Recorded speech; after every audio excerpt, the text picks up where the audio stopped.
en Portate Bien.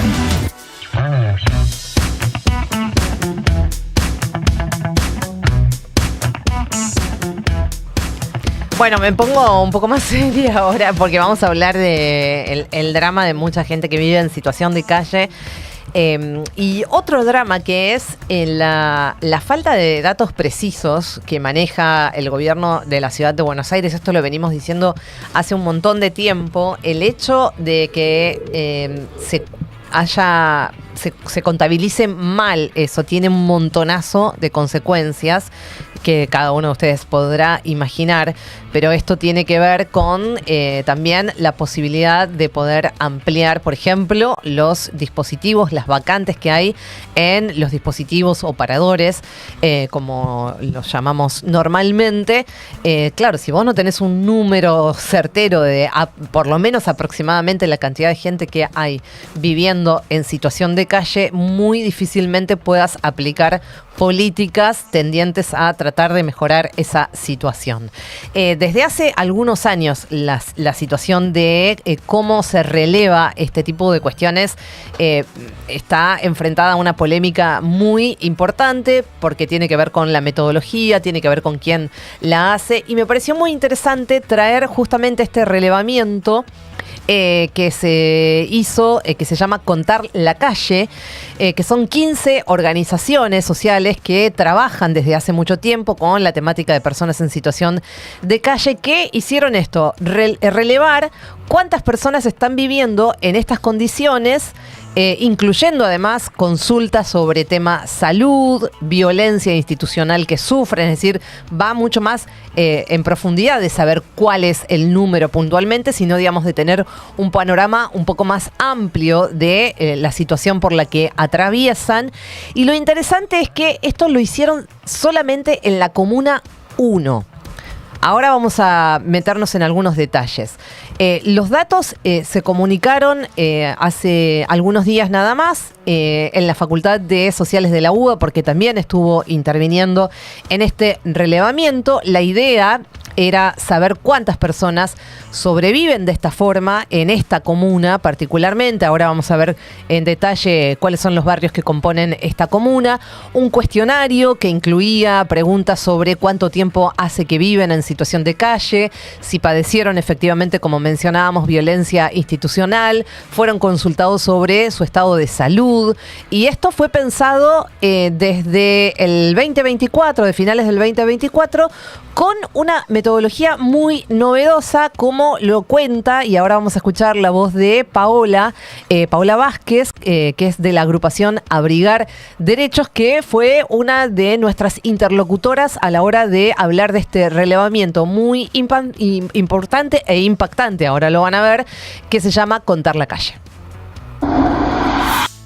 Contar la Calle es el primer relevamiento para personas en situación de calle de la Comuna 1, de los 6 barrios de la comuna: San Nicolás, San Telmo, Montserrat, Constitución, Retiro, Puerto Madero. El jueves 8 de mayo salimos más de 15 organizaciones sociales que acompañamos a personas en situación de calle en estos barrios y otros espacios políticos a recorrer durante todo el día, en 3 turnos, mañana, tarde y noche, 216 recorridos de manera exhaustiva. Es una población oculta, hay que ir a buscarla para hacer cuestiones básicas de la vida cotidiana, como higienizarse, alimentarse, conseguir ropa. Están todo el tiempo moviéndose, sumado a los desalojos forzados que existen de manera permanente, instalados por el Ministerio de Espacios Públicos y la Policía de la Ciudad. Están todo el tiempo corriendo a las personas de los lugares donde duermen, donde ranchan, donde paran.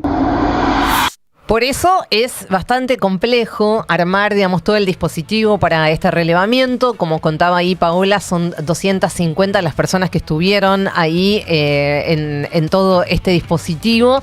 Lo que tiene de interesante es que justamente muchas de estas personas trabajan normalmente con la gente en situación de calle, por lo que hay una proximidad.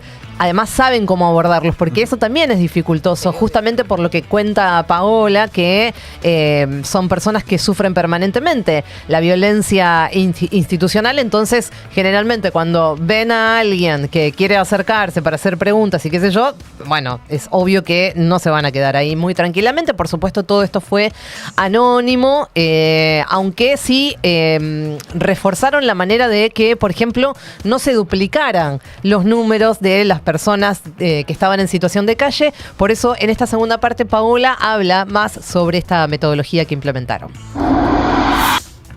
Para evitar la duplicación de datos, recurrimos a varias cuestiones. Por un lado, que quienes nos acercábamos a las personas en los diferentes barrios somos las propias organizaciones que muchas veces trabajamos territorialmente en esos barrios, con lo cual había muchos compañeros y compañeras que ya conocíamos. Después que al acercarnos a esas personas, le contábamos quiénes éramos, si la persona accedía a hacer la encuesta, le pedíamos si nos podía dar su nombre, apellido y su fecha de nacimiento para conformar un código de identificación que armábamos con las 2 primeras letras del nombre, las 2 primeras del apellido y su fecha de nacimiento. Eso lo que hacía es que al momento de procesar los datos, si existía una duplicación, es decir, 2 personas que habían sido encuestadas con el mismo código, se anulaba automáticamente una de las encuestas, porque a nosotros no nos interesa inflar un número o contar más gente. Y tampoco queríamos llegar solo al número, sino contar las condiciones en las que se encuentran hoy los compañeros y compañeras en situación de calle. Para eso, todas las preguntas cualitativas que estuvimos haciéndoles para llegar a conocer y a saber más en profundidad la situación que se está viviendo hoy. Bueno, me pareció súper interesante porque es ¿cómo haces para relevar sin dejar asentado nombre, apellido, número de documento y todo eso que la gente obviamente no quiere, porque esto era, por supuesto, voluntario? Encontraron este método. En mi caso hubiera sido, por ejemplo, GAD1802. Entonces, cuando ese código se repetía, porque por ahí ya había pasado otro relevador, otra de estas personas que hacían el relevamiento, bueno, listo, se tacha, se deja uno solo. Me pareció súper interesante eso, también para seguir preservando la identidad de las personas que viven en esa situación.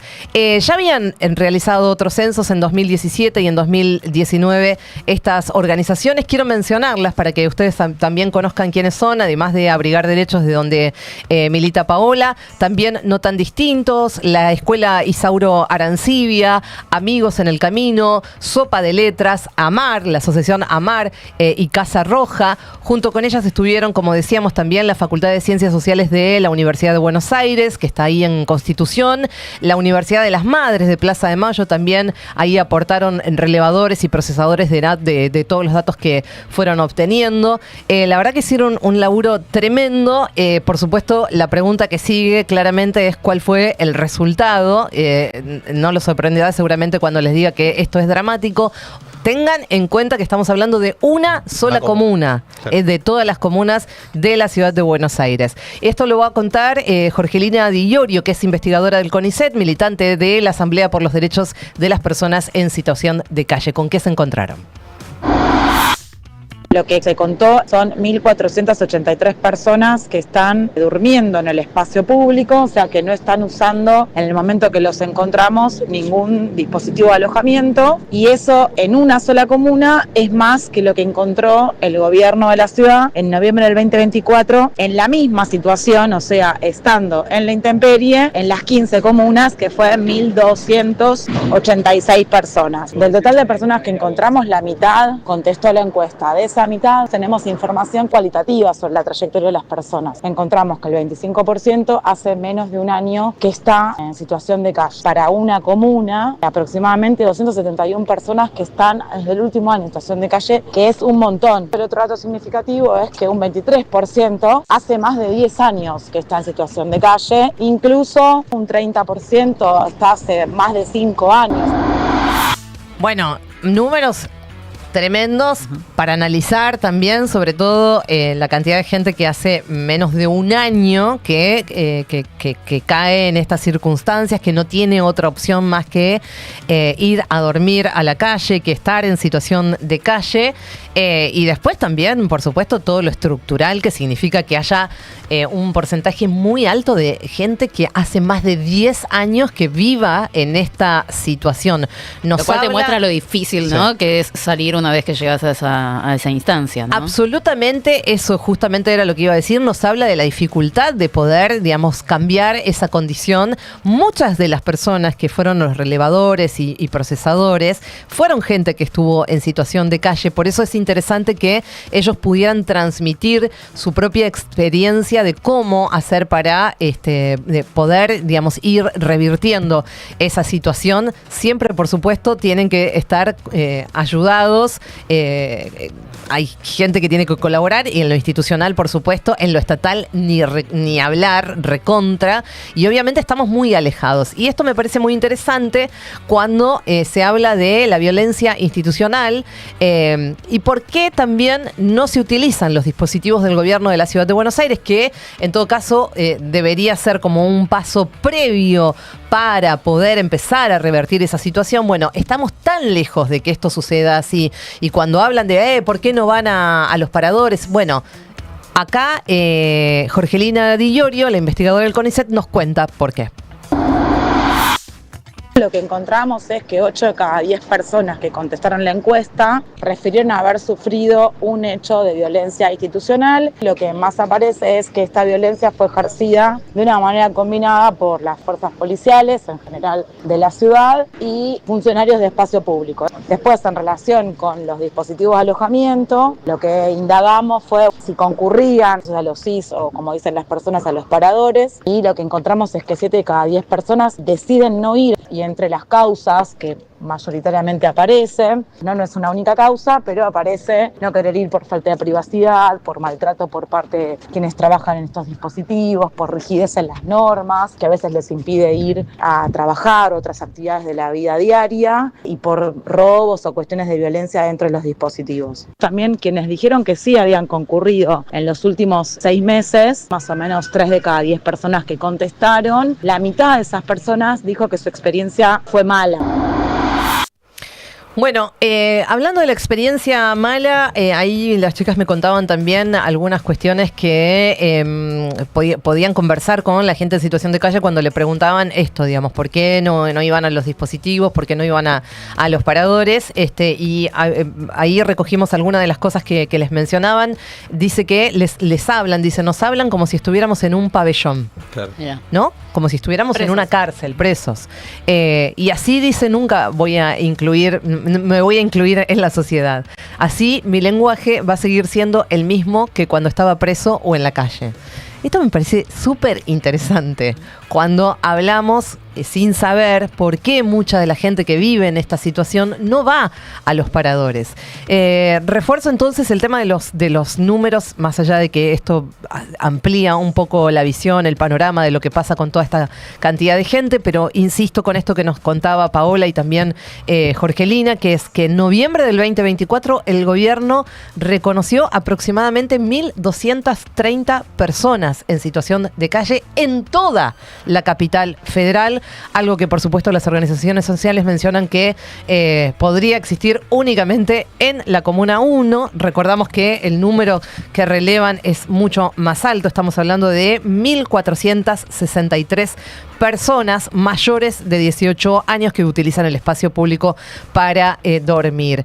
Y bueno, hay una clara relación también con la violencia de los funcionarios que tratan a los que más están necesitando colaboración de la sociedad, como, bueno, lo vimos a Ramiro Barra, que tampoco es la excepción, ¿no? Hablar de fisuras, de delincuentes, lo que también genera, digamos, una dinámica súper violenta en la calle, porque cuando vos legitimás a través de el significado de la palabra fisura y delincuente permanentemente estigmatizando a la gente que vive en esa situación, por supuesto que no estamos diciendo que no puede haber seguramente alguna dificultad con alguna que viva en situación de calle, digamos, en esa situación. ¿Son todos? No, claramente que no son todos. Ahora, ¿qué pasa con eso? Es que habilitas la violencia incluso de los propios vecinos. Cuando permanentemente estás hablando de fisuras y delincuentes, no va a pasar otra cosa más que los vecinos y las vecinas se van a asustar cuando vean a una persona así, y lejos de acercarse para colaborar, seguramente van a denunciarlos y esa persona persona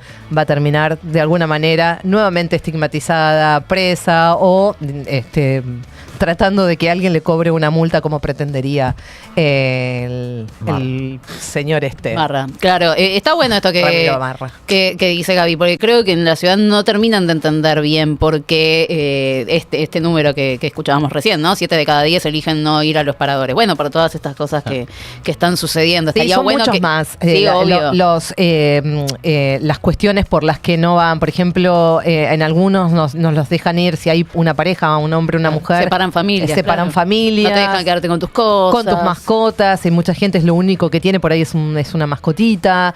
Son muchas. No te dejan entrar con tus carros y cuando los dejas afuera te los roban. Realmente son muchas. Ahora, esta cuestión que yo no la había, por lo menos hasta ahora no la había escuchado, del maltrato que reciben, este trato casi carcelario de las personas que viven ahí, me parece que se suma a un dato más de por qué, digamos, una consecuencia de por qué la gente, más allá de todas las inclemencias, de todo lo que suceda en la calle, ni ahora ni hablar que empieza toda esta temporada de frío y seguramente de todos los que nos están escuchando y nosotros mismos estamos pensando en toda esa gente que está viviendo en esa situación, ¿por qué no eligen ir a esos paradores?